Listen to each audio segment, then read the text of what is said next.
Hi, it's Dwyer. It's November 30th, 2024.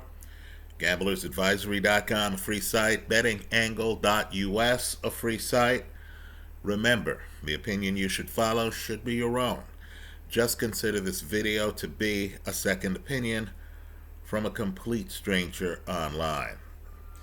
Now, I woke up this morning and I was online just trying to catch up on news, and I saw where Jarron Ennis is having second thoughts about fighting Vergil Ortiz.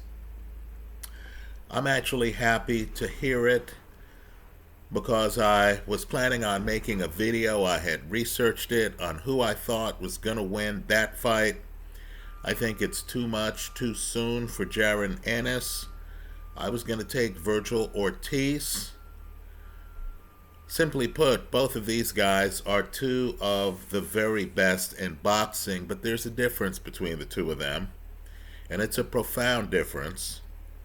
Right now, I can say without blinking that Jarron Ennis is the best at 147 pounds. Vergil Ortiz is already at 154. He just lost the fight. I know the judges saw it differently. But understand, his corner told him with rounds to go that he needed a knockout to win the fight in a fight where he had hit the canvas twice.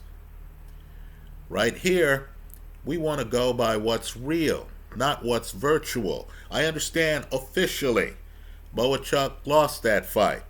I thought the scoring in that fight was a joke. Just understand, Vergil Ortiz is being tested at 154. I think the guy who beat Tim Tszyu would give Vergil Ortiz a tough time. 154 right now, figuratively speaking, look behind me, is a jungle. Right? Vergil Ortiz does not own a division right now, like Jarron Ennis owns 147. We just saw a fight. Mario Barrios, one of the champs at 147. He got off to a fast start against Abel Ramos, the kind of crafty vet you need to be worried about if you're on the other side of the play. Ramos came all the way back, folks. Barrios was getting cuffed around. You realize that Barrios, a tall guy, just didn't know how to use his height. You understood that Barrios isn't defensively blessed when he starts to tire. So at 147, Jarron Ennis has some extremely lucrative fights in front of him. A unification fight, for example. The Karen guy, Karen Chukhasian, who Ennis just fought, right? Who Ennis in 2 fights couldn't stop. He's an underrated fighter, just like Boachuk is. Right? He's an underrated fighter. That's one of the better tapes out there. Look at the rematch. You're going to notice that as Ennis bounces, Karen bounces. You're going to notice that as Ennis sets up surprises where he comes in and throws punches, as the punch is on the way, the Chukhasian guy is moving. Right? In my opinion, that's going to be one of the toughest fights Ennis has his entire career. In fact, toughest 2 fights Ennis has had his entire career. Let's talk about where Ortiz, though, has the clear advantage over Ennis. And this is controversial. Right? People disagree with me.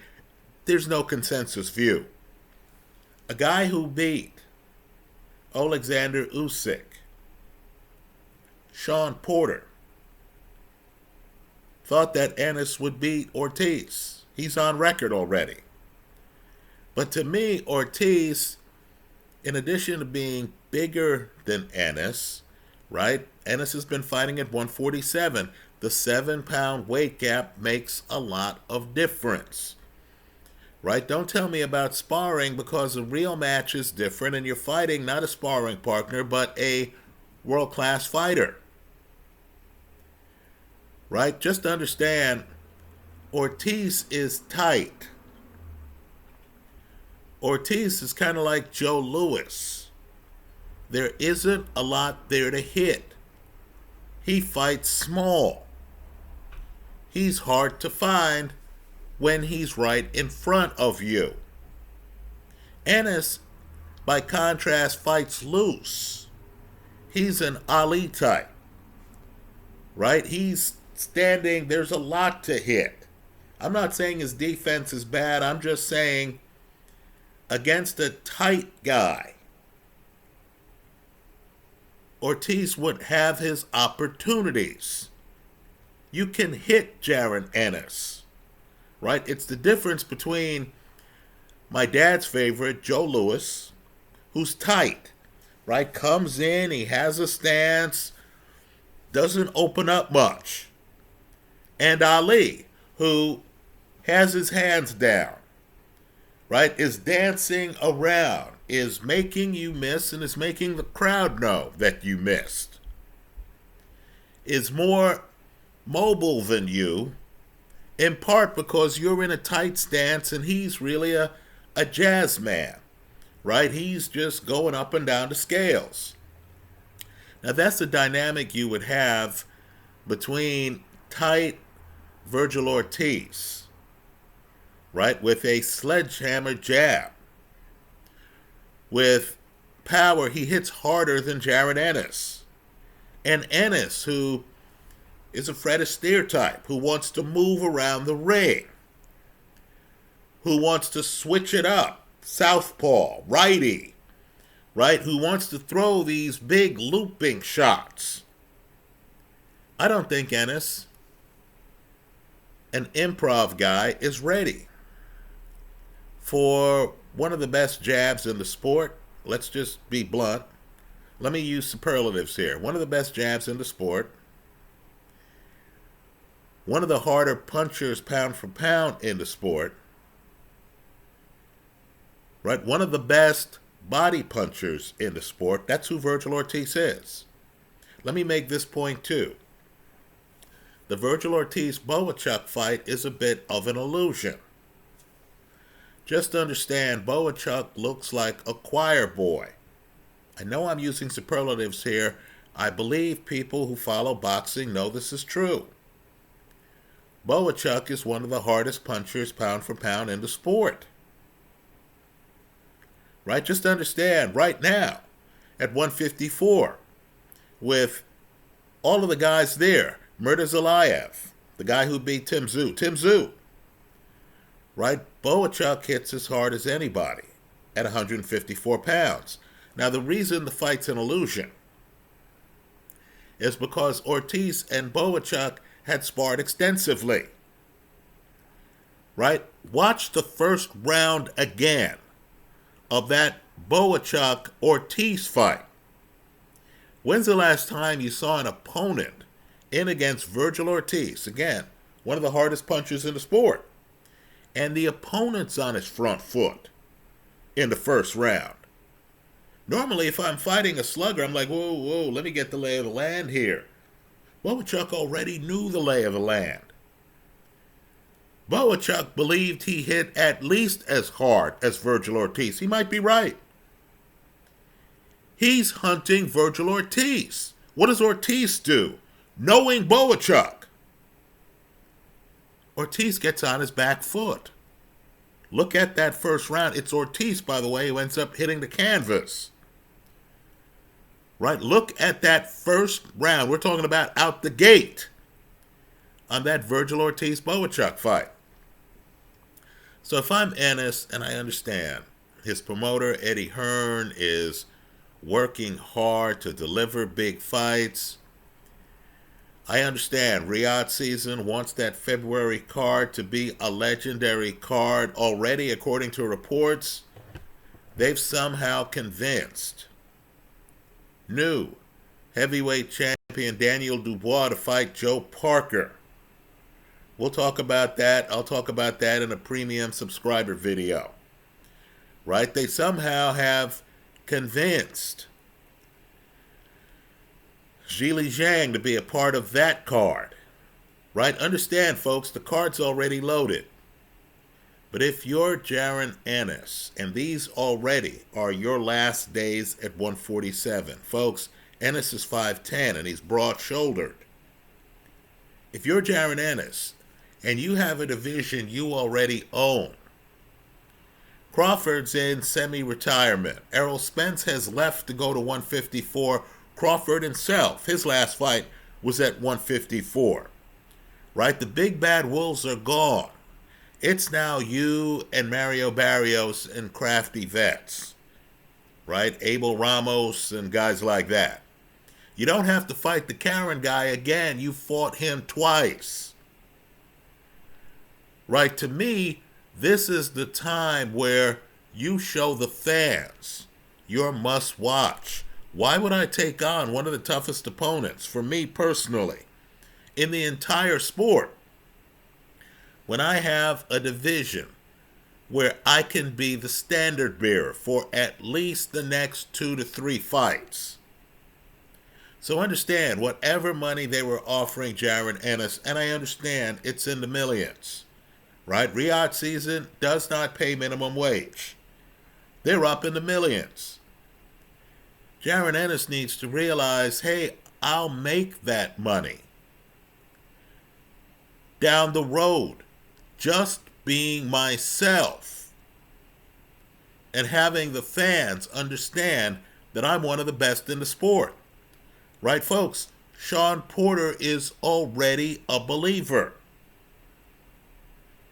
There's no power shortage with Jarron Ennis. This isn't a situation, this isn't the ongoing Shakur Stevenson situation, where Tim Bradley's saying he's going to take over boxing, and you're just not seeing the stoppages. Right? With Jarron Ennis, you're seeing the stoppages.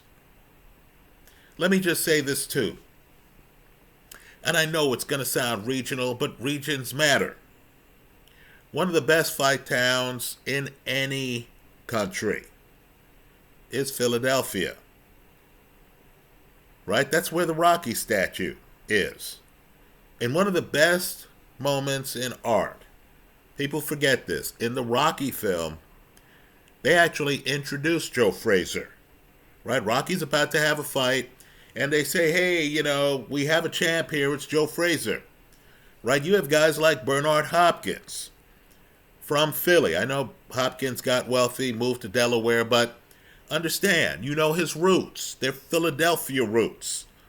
Marvelous Marvin Hagler, a Massachusetts guy, was an up-and-comer. He went to Philly. Big mistake. Lost to a couple of Philly fighters. Right, folks? Philly's no joke. Right now, an argument can be made that the top guy out of that fight town is Jarron Ennis. Right? I'm glad Ennis is not fighting Vergil Ortiz at this stage of his career. Right? You're going to go up to 154, then you're going to fight one of the toughest guys at 154.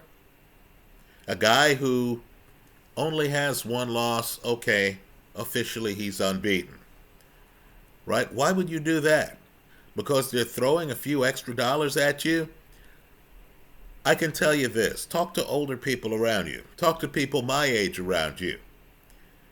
They'll have memories of the most expensive money they ever received. Right? That payday would have cost Ennis tremendously. Right? I believe you and Vergil Ortiz are going to have great careers. Ortiz will be there later if you want to fight him later. If Ortiz is not there, it's because Ortiz has moved up to 160. Right? Where you have, of course, Hamza Shiraz, Janabek, Erislandy Lara. Right? So let me just say, I personally thought that Ennis was going to lose to Vergil Ortiz. I'll just go on record. If Ennis changes his mind, maybe we see that fight in February. right? But when you're a guy who already owns a division, folks, not many do in boxing. When you're a guy who owns a division and you're unbeaten, and you have at least 2-3 more fights at 147 that you can win and dominate, right? You have a group at 140. 140 is overcrowded right now. And some of the guys might actually say, hey, I can no longer make the weight. Does anyone watching this video believe that when Ryan Garcia, a cash cow, returns to the sport, that he's still going to be able to make 140? Folks, he didn't make 140 for his last fight. We've all seen the pictures of Devin Haney hanging out with Anthony Joshua, and Haney between fights balloons into the 160s. Right, folks, you're going to be the king of 147. If you're Jarron Ennis, then you're going to have these names coming in.